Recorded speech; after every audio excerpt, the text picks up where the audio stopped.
Assalamualaikum warahmatullahi wabarakatuh. Bismillahirrahmanirrahim. Alhamdulillahirabbil alamin. Wassalatu wassalamu ala asyrafil anbiya'i wal mursalin. Sayyidina wa maulana Muhammadin wa ala alihi wa ashabihi ajma'in. Rabbi ishrah li sadri wa yassir li amri wahlul 'uqdatam min lisani yafqahu qawli. Rabbi zidni ilma warzuqni fahma bi rahmatika ya arhamar rahimin. Subhanaka la ilma lana illa ma 'allamtana innaka antal alimul hakim. Qala Nabi sallallahu alaihi wasallam, man shoma Ramadanan imanan wa ihtisaban ghufira lahu ma taqaddama min dhanbihi. Amma ba'du. Para bapak dan saudara-saudara sekalian yang dirahmati Allah, terlebih dahulu marilah kita bersama-sama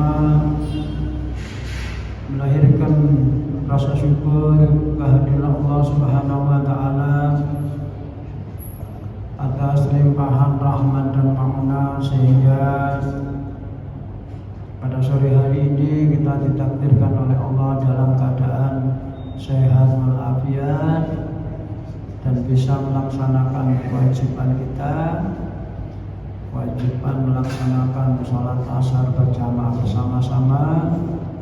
Lalu kita sejenak untuk mengisi kajian-kajian yang terkait dengan ibadah puasa kita. Mudah-mudahan dengan kesehatan dan kesempatan yang diberikan oleh Allah kepada kita bisa kita manfaatkan dan kita lakukan dengan sebaik-baiknya. Yang kedua, semoga sholawat dan salam tetap terlimpahkan kehadiran Rasulullah Muhammad sallallahu alaihi wasallam yang telah mengantarkan manusia minal zulumati ilan nur, yang memberantas dekadensi moral, kerusakan moral, kejahiliaan, keterburukan dan seterusnya. Kita dibawa menuju satu jalan yang terang benderang, jalan menuju kebenaran, jalan untuk menyelamatkan manusia sehingga kelak kita menjadi orang yang berbahagia. Bapak-bapak dan saudara-saudara sekalian, sebelum kita lanjutkan kajian para sore ini, marilah kita awali dengan bacaan Ummul Quran.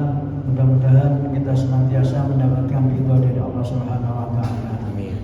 Dunia doa wal qabul wassalamu bijahi fil amal salihah wa khususan li talabil ilmi fi hadzal majlis lillahi ta'ala syai'ana wa lahumul fatihah.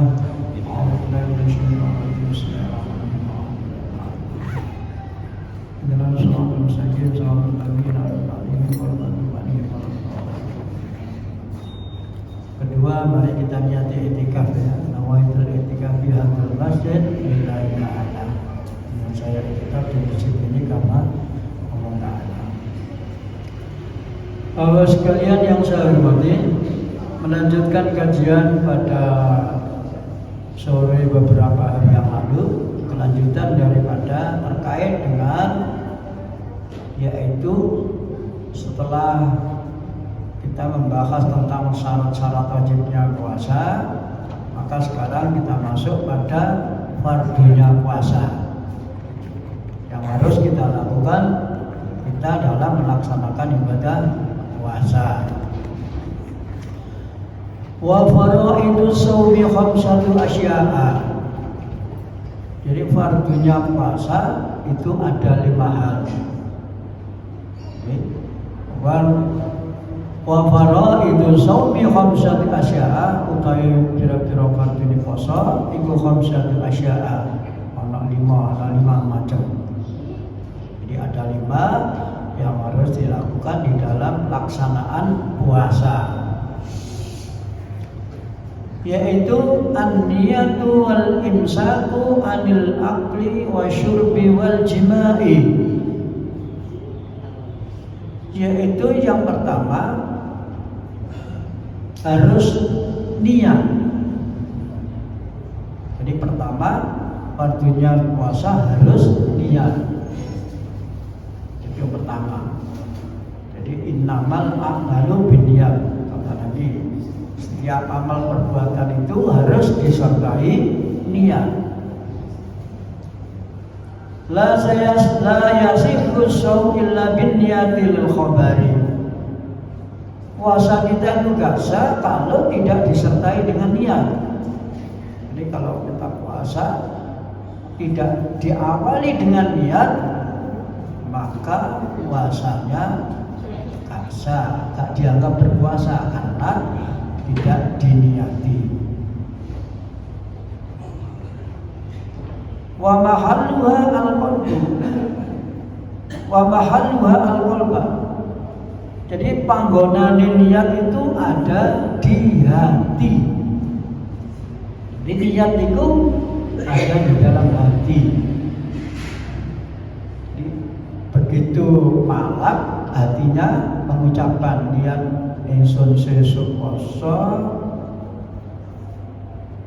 wajib karena Allah Ta'ala, itu dalam hatinya. Maka wala yustarabun naqi, jadi tidak disyaratkan harus diucapkan, tidak syarat. Tapi menurut Imam Syafi'i itu diucapkan itu dianjurkan. Supaya apa? Supaya antara lisan dan hati itu bisa nyambung, sehingga kebiasaan kita kalau setelah taraweh diajak bareng-bareng, ya kan? Nawaitu shauma ghadin an ada'i fardhi syahri ramadhana hadis sanati lillahi ta'ala. Lalu atine niku ngucapno sama dengan yang diucapkan. Cuma nek dilafadzno niku pakai bahasa Arab ya, tapi di hatinya ini ya sesuai dengan pengertian masing-masing. Boleh bahasa Indonesia, bahasa Jawa dan seterusnya. Yang penting artinya niat ingsun sesuk poso Ramadan karena Allah Ta'ala. Jadi wa mahalluha fil qalbi, tempatnya niku di dalam hati. Umpama mboten diucapno kadek nawa itu sholat, mboten napa-napa. Jadi tidak harus. Yang penting niat itu diucapkan di malam hari. Jadi di malam hari ini diucapno. Nah mulai malam hari itu kapan? Disebut malam sampai nanti ya mulai setelah maghrib sampai nanti waktu subuh. Nah niku kita niatkan di malam hari. Nah, wajibun niatul likulli lailatin, wajib niat itu setiap malam. Jadi wajib niat itu diucapkan setiap malam. Berarti mulai tanggal 1 malamnya niat, tanggal 2 niat, 3 sampai nanti akhir itu niat. Namun demikian boleh menurut sebagian ulama, yaitu menurut Imam Malik boleh melafadzkan atau meniatkan puasa di awal Ramadan kemarin. Di awal kali itu diucapkan niat mulai awal, niat ingsun sesuk poso saulan nutuk karena Allah Ta'ala. Nah itu boleh. Menurut Imam Malik boleh. Jadi nawati samel bisa hari Ramadana litiba Imam Malik. Jadi Imam Malik itu membolehkan niat bisa entok di awal Ramadan. Tadi menurut Imam Syafi'i wajib diucapkan setiap malam. Dan alhamdulillah kalau kita ikut tarawih terus di masjid ya nggak kelewatan ya. Karena apa? Setelah tarawih kita diajak bareng-bareng untuk mengucapkan niat. Itu berdua ya. Dan diajak bareng-bareng kita untuk melafadzkan niat. Jadi, nah ini penting. Karena apa? Karena itu adalah sebagai rukun di dalam pelaksanaan puasa. Apabila kita puasa tapi tidak niat, maka puasanya dianggap tidak berpuasa karena tidak diawali dengan niat. Lalu ada masalah. Ala tara annahu la yusudu baqiyatil ayami bi fasati yaumin minhu. Hendaklah kalian lihat bahwa seandainya ada satu hari kita itu ada yang batal atau tidak puasa, maka sehari yang batal itu tidak merusakkan puasa secara keseluruhan. Jadi orang mulai 10 dino satunya ada halangan, terus gak niat, akhirnya si satu hari itu kan tidak dianggap, nggak dihitung. Karena apa? Karena tidak niat. Kemudian besok lagi niat puasa, maka kerusakan satu hari itu tidak menjadi pembatalan seluruhnya. Ya hanya sehari itu saja. Jadi hanya hari itu saja karena sehari itu dia tidak melakukan niat. Walau nawa ma'atur ilfati la tasiku lahu li'annahu lam yabil. Jadi ana wong niat tapi isu-isu niat. bengi kali niat. Besok sih niat esok poso ulang Ramadan karena apa? Maka tidak dianggap karena apa? Tidak masuk dalam malam harinya. Niat itu al-mabit harus ada di malam nanti. Makanya termasuk kita mengingatkan kita kalau kita ikut tarawih bersama-sama di masjid itu, ya, sehingga tidak lupa. Karena apa? Ya karena setiap setelah selesai tarawih dan witir, lalu kita diajak bareng-bareng untuk melafalkan niat.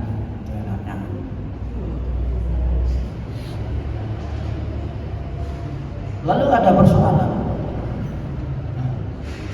bagaimana orang itu bengi niat, mari niat ditinggal tidur.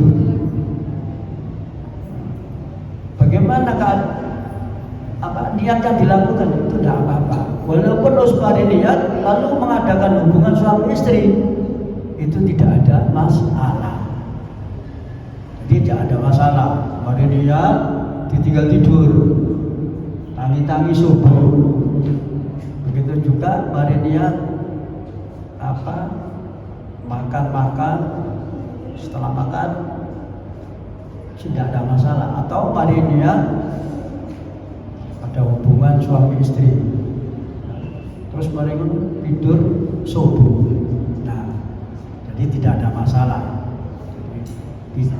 Tetap niatnya itu dianggap sah.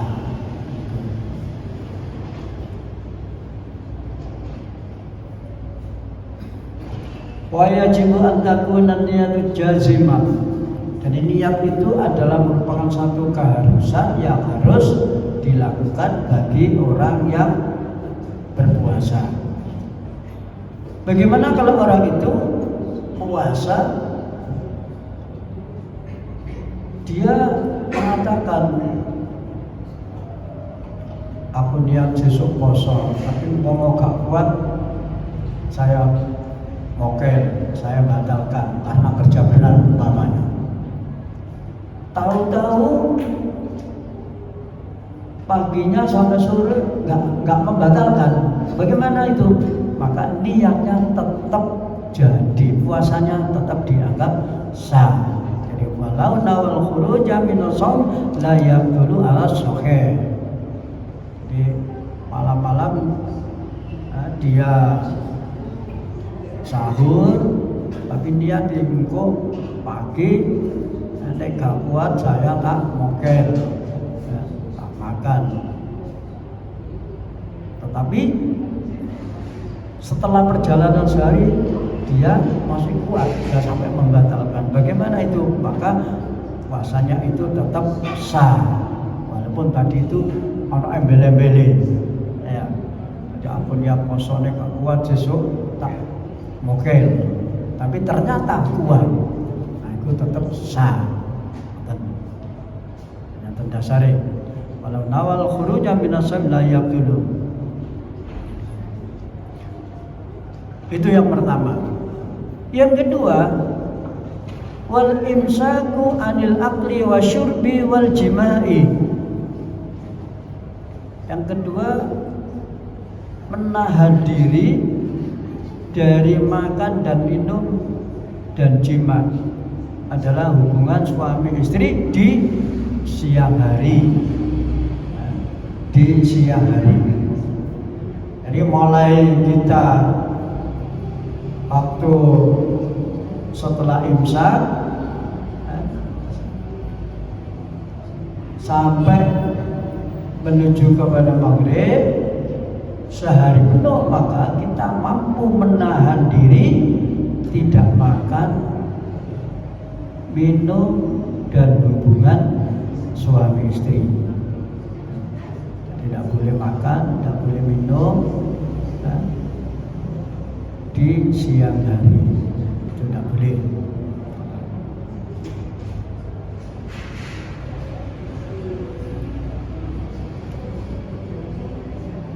Wa'lam annahu la budda li shaimi minal imsaki minal muftirati wa huwa an anwa'un.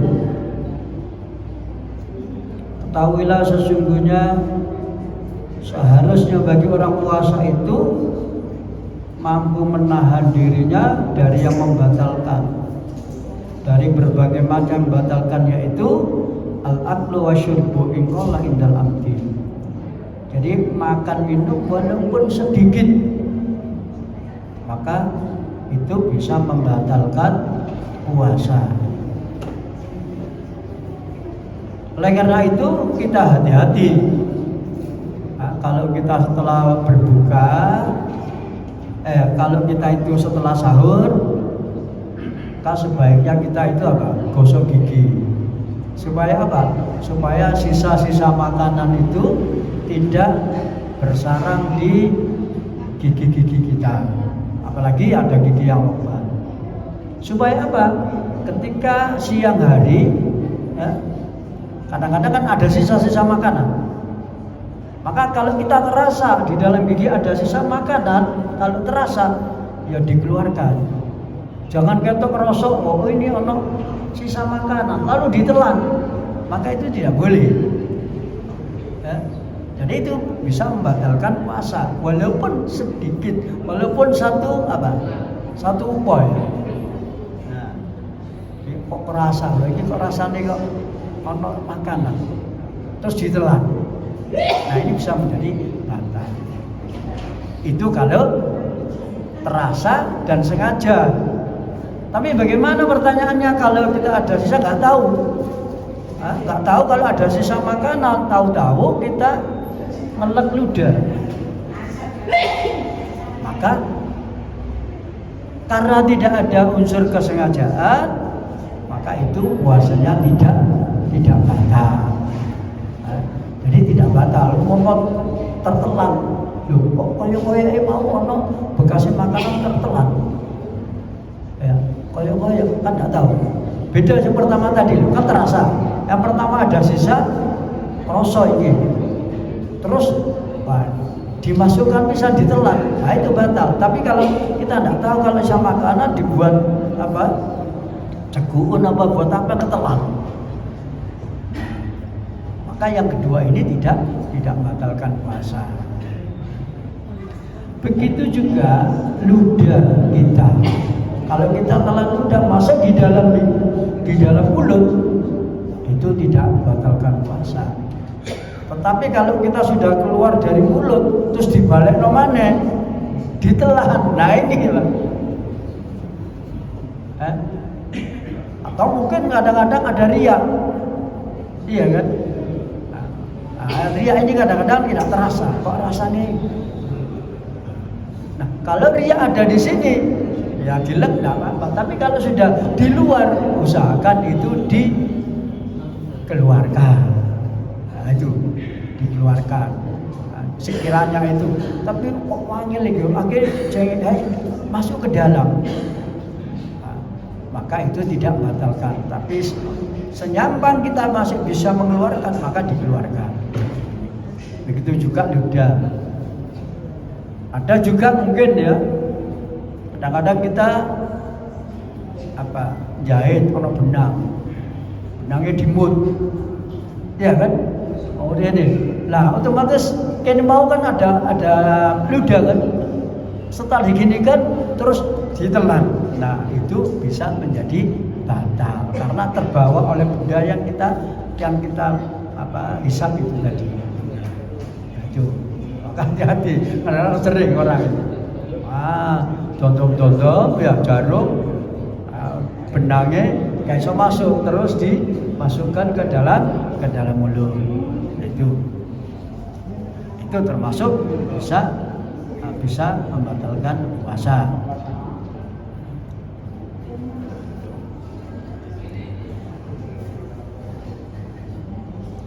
Waddawi annahu yaftiru bi kulli ainin wa salat min adh-dhahir ila al-batin min fadhi maftuhin ala qasdi ma'a dzikri shaum. Begitu juga sesuatu yang masuk ke dalam rongga yang terbuka kepada 9 anggota tubuh kita yang lubang-lubang itu. Jadi ada 9 lubang ya. ada 9 lubang yang apabila itu kemasukan maka itu menjadi batal. Jadi mana saja, seperti hidung itu kan 2, kemudian mulut 1, 3, mata 2, 5, kemudian telinga 2, 7, lalu yang bawah itu ada 2, yaitu jalan muka dan belakang. Sehingga apabila ada orang sakit memasukkan ke dalam bubur, maka itu bisa menjadi batal puasanya. Jadi masukkan obat ke dalam dubur, maka itu bisa membatalkan puasa. Terus pertanyaannya, bagaimana kalau itu suntik? Kalau suntik yang tidak dimasukkan lewat 9 lubang itu, maka tidak membatalkan puasa. Tapi kalau disuntik dimasukkan lewat telinga, lewat dubur, maka itu bisa membatalkan puasa. Lalu pertanyaan, bagaimana kalau diinfus? Ya kan? Infus tidak lewat 9 lubang, tapi lewat kurang tadi, bagaimana itu? Maka para ulama mengatakan karena infus itu membawa vitamin yang bisa mengenyangkan dan bisa alurannya nanti langsung kepada perut, maka para ulama mengatakan itu batal. Karena apa? Orang infus masih sehari gak makan, itu kenyang. Itu beda kalau suntik. Suntik itu kan hanya menyalurkan obat, tapi tidak lewat rongga 9 itu. Jadi beda. Jadi kalau infus, maka itu bisa membatalkan puasa. Karena apa? Membawa nutrisi, membawa makan kepada tubuh. Sedangkan infus itu obat yang dilewatkan tidak lewat jalan belakang.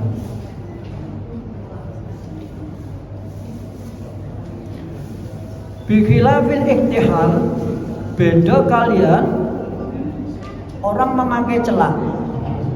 Jadi kalau siang-siang baik lagi perempuan pakai celak, maka celak biasanya kan di sekitar mata kan.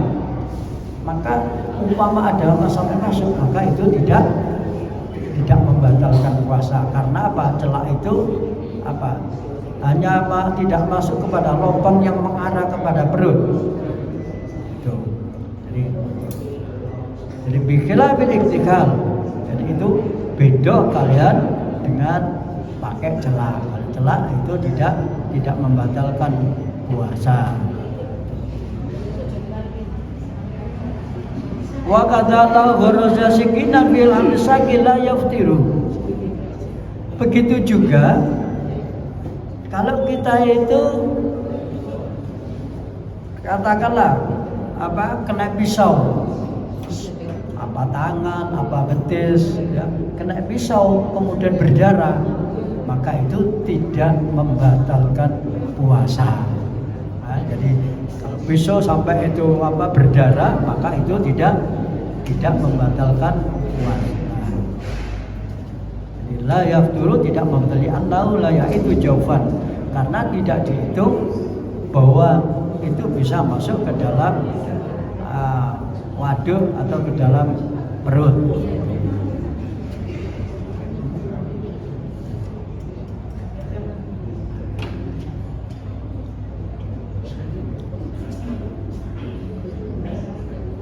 Oleh karena itulah Bapak sekalian, ya, di samping kita menahan makan dan minum, maka perlu hati-hati, ya, hati-hati. Biasanya orang itu kalau berkumur-kumur, apalagi dimasukkan ke dalam hidung, maka itu rawan masuk ke dalam ke dalam rongga. Sehingga para ulama mengatakan siang-siang hari kita berkumur itu makruh. Apalagi kumurnya itu di kocak-kocak sampai ini kan rawan rawan masuk ke dalam. Ya. Jadi rawan masuk ke dalam sehingga ya, kumur itu siang kita itu dimakruhkan dalam puasa, sebaiknya tidak berkumur-kumur. Itu kalau gosok gigi maka setelah kita sahur itu kita gosok gigi ya, sekalian untuk membersihkan mulut ya. Karena apa? Karena itu rawan masuk ke dalam rongga kita.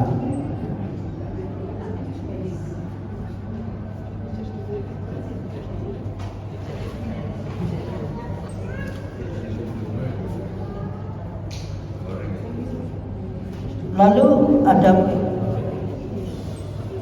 ada persoalan, bagaimana kalau orang itu di siang hari lupa kalau dia puasa, lalu makan dan minum. Maka kata Nabi di dalam satu riwayat dalam Sahih ini, man nasya wa huwa sha'imun fa akala aw syariba fal yutimma shaumahu fa innama atabahu Allah wa saqahu. Jadi kalau siang-siang hari lupa kalau dirinya puasa, jadi nggak terasa ngicipi apa masakan atau apa dicipi karena lupa, maka puasanya supaya diteruskan, jangan sampai dibatalkan. Jadi puasanya diteruskan, jangan dibatalkan. Tetapi jangan juga begitu makan, ya, kan lupa makan, bareng makan ya oleh 5 sendok makan, terus tenggorokan eling, iya kan, eling puasa, ibu puasa, padahal sudah makan di sini. Nah, begitu ingat jangan diminumi. Oh, jadi pas makan di sini terus ingat diminum, saya ambil minum, diminum sekalian. Nah, maka menjadi batal. Kalau umpama begitu makan ada di tenggorokan, begitu ingat biarkan saja.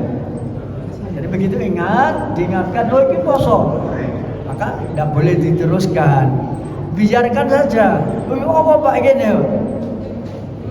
Dibiarkan, nanti lama-lama itu turun sendiri ya. Tapi justru ingat terus diminumi malah batal.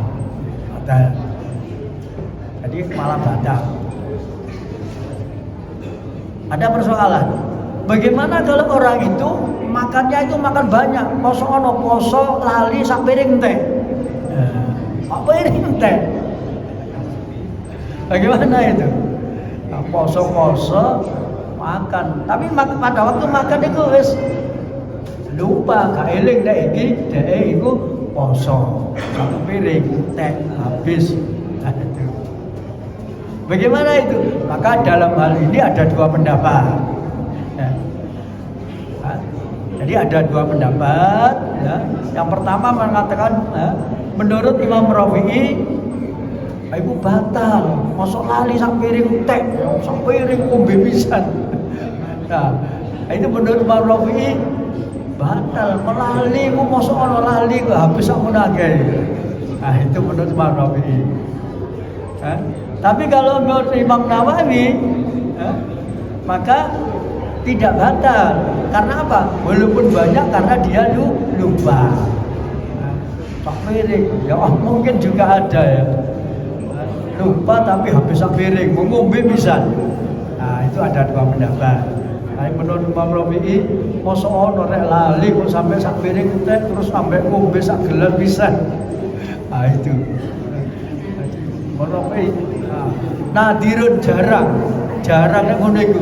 Paling nek kapan lali borong sendok apa kok eling. Tapi nek sampai sak piring teh kata Imam Imam Rafi'i jarang ngono iku. Nah, sampai dol sak piring menenteng. Nah, terus ngombe bisa. Nah, maka ada dua pendapat. Dan sampai meyakini ikut Imam Rafi'i berarti batal, yakin menurut Imam Nawawi wis diterusno ae kesukaan bisa. Soalnya pokok memang itu lupa. Nah, itu ada dua pendapat. Jadi wal asahu indan Nawawi annahu la khutif. Jadi menurut Imam Nawawi gak batal. Tapi menurut Imam Rafi'i itu batal. Menurut Imam Rafi'i dikiaskan kepada orang sholat yang lali cuma menunduk itu nggak apa-apa. Tapi kalau umpama sampai ngomong banyak menjadi batal. Contoh waktu sholat ada tamu keluar sampai jawab, tunggu dulu saya masih sholat. Nah itu spontanitas gak ingat, tapi kan kalimatnya banyak. Itu kalimatnya akeh. Tapi kapan? Bagaimana kalau memberikan isyarat? Ya cukup mengeraskan Allahu Akbar. Nah, itu saja. Tapi kalau sampai ngomong banyak walaupun itu spontanitas, maka itu batal menurut Imam Nawawi. Tapi dibantah oleh Imam Rafi'i, beda, gak sama antara sholat dengan puasa. Nah itu perbedaan di dalam orang apabila menghadapi suatu persoalan.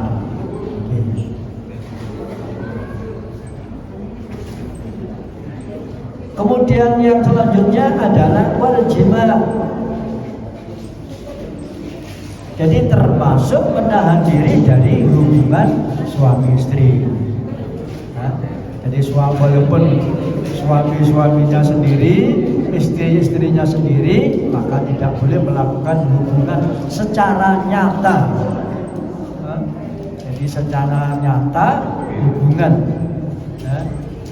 tapi di siang hari. Kalau sudah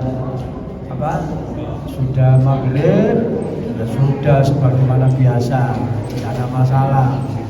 Kadang-kadang orang dulu saking takutnya, saking medine, begiawan kawan kumpul, sampai pisah kamar, kan gitu. Jadi orang kenapa bisa poso ya? Jadi saking takutnya. Nah, padahal dalam konteks al-imsak wal jima' itu adalah menahan diri untuk tidak hubungan itu di malam hari. Di siang hari, bukan di malam hari. Di siang hari, sing hubungan di malam hari itu bebas. Jadi yang tidak boleh itu di siang hari, di malam hari itu sebagaimana biasa. Itu. Tapi kadang-kadang dipahami sampai saking takutnya pagi malam bisa kamar kawan dikumpul. Mungkin barangkali itu ada yang ditanyakan mungkin.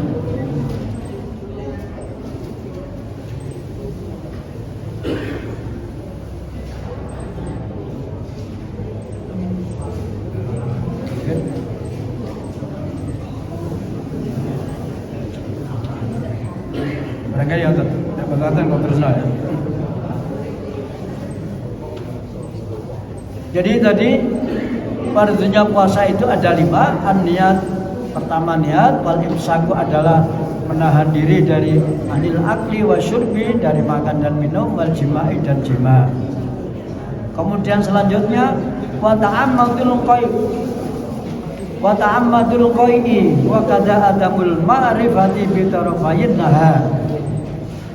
Yang membatalkan puasa itu termasuk yaitu sengaja muntah. Jadi maksudnya apa? Memancing diri kita, caranya dengan apa sehingga akhirnya muntah. Maka itu bisa membatalkan puasa. Bagaimana kalau dia itu muntah dengan sendirinya?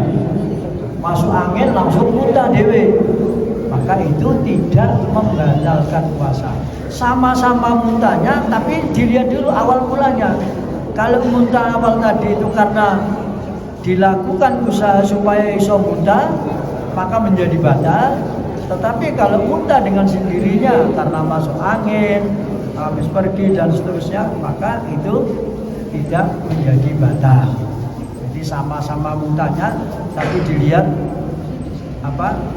latar belakangnya. Dan latar belakangnya itu ada kesengajaan, ada unsur sengaja, maka menjadi batal. Tetapi kalau tidak ada unsur sengaja, maka tidak menjadi batal. Sebagaimana sabda Nabi Muhammad SAW, "Man dara'ul qai'a wa huwa shaimun falaysa 'alaihi qada'un wa man astaqa'a falyaqdi."